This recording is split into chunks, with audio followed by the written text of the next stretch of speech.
हरे कृष्ण, राधे राधे।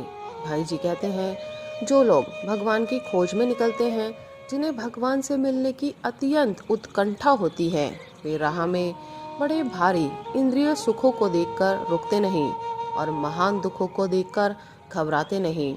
वे तो अटल धैर्य के साथ बिना दूसरी ओर ताके चुपचाप अपनी राह चले ही जाते हैं।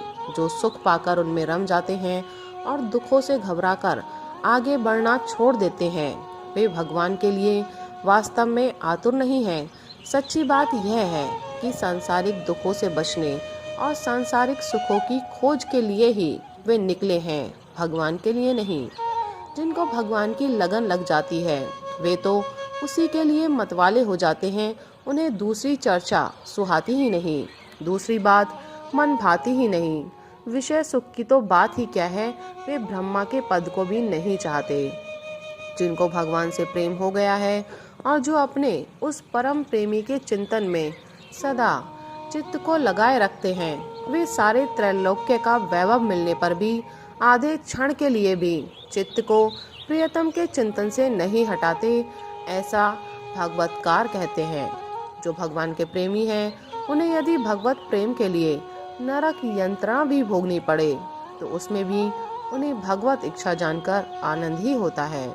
उन्हें नरक, स्वर्ग या दुख सुख के साथ कोई सरोकार नहीं।